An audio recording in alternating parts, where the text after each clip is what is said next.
विवेक बिंद्रा और संदीप माहेश्वरी के कंट्रोवर्सी के तो कई सारे अपडेट हम तक आ रहे थे, लेकिन इसी बीच एक और बड़ा मामला सामने आया कि नोएडा के पुलिस स्टेशन में विवेक बिंद्रा के खिलाफ एफआईआर दर्ज किया गया। और ये एफआईआर किसी और ने नहीं बल्कि उनके खुद के साले साहब ने दर्ज किया, उनकी बहन यानी कि विवेक बिंद्रा की पत्नी के साथ डोमेस्टिक वायलेंस को लेकर।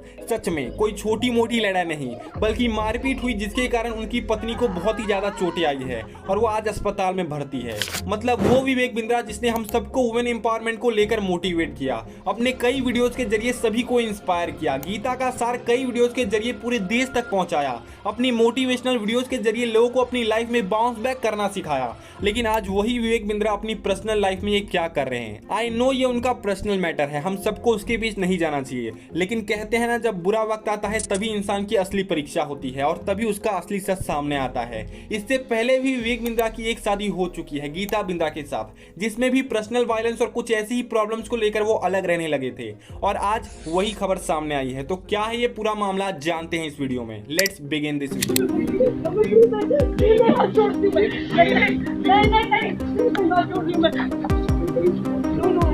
आइस पे है, ये आम पे कटा है और ये दोनों नीला है, हाथों पे हाथों पे नीला है। वो अंदरूनी है, आपको जो भी है। तो 6 दिसंबर 2023 रिसेंटली विवेक बिंद्रा ने अपनी दूसरी शादी करी यानिका बिंद्रा के साथ, जिसके एक हफ्ते बाद ही यानी 14 दिसंबर को रात 2-3 बजे के आसपास विवेक बिंद्रा का अपनी मां के साथ तू मैं यानी अनबन होना शुरू हो जाता है। बहस बढ़ते जा रही थी किसी चीज को लेकर, लेकिन तभी उसी बीच उनकी वाइफ इस मामले को शांत कराने आती है और फ्रस्ट्रेट हुए विवेक बिंद्रा अपना पूरा गुस्सा अपनी वाइफ पर ही उतार देते हैं।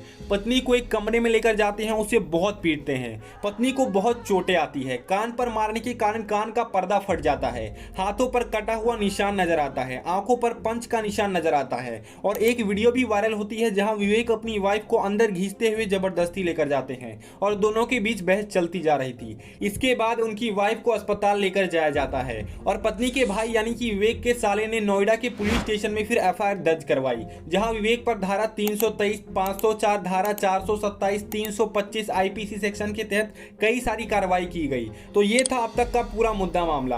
अब ये मामला इसीलिए इतना डिफरेंट है क्योंकि विवेक बिंद्रा जहां सोशल मीडिया पर अक्सर वुमेन एम्पावरमेंट, महिलाओं के सम्मान की बातें करते हुए नजर आते हैं, लेकिन जब उनके घर से ये बातें सामने आई तो लोगों को विश्वास ही नहीं हो रहा था। मतलब मुझे भी फर्स्ट टाइम लगा कि ये फेक न्यूज है, लेकिन हर न्यूज़पेपर के हेडलाइंस में जब ये खबरें दिखाई देने लगी देन मुझे भी विश्वास हुआ कि ये भी हो सकता है।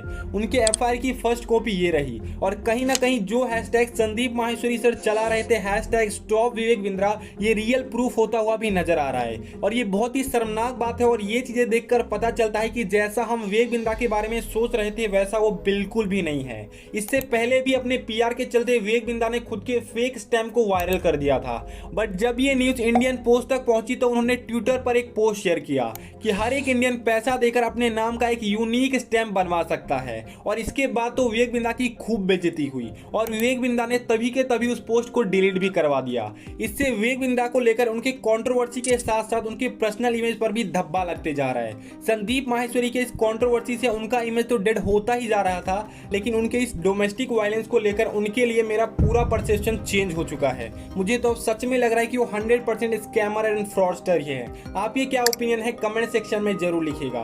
तब तक के लिए धन्यवाद।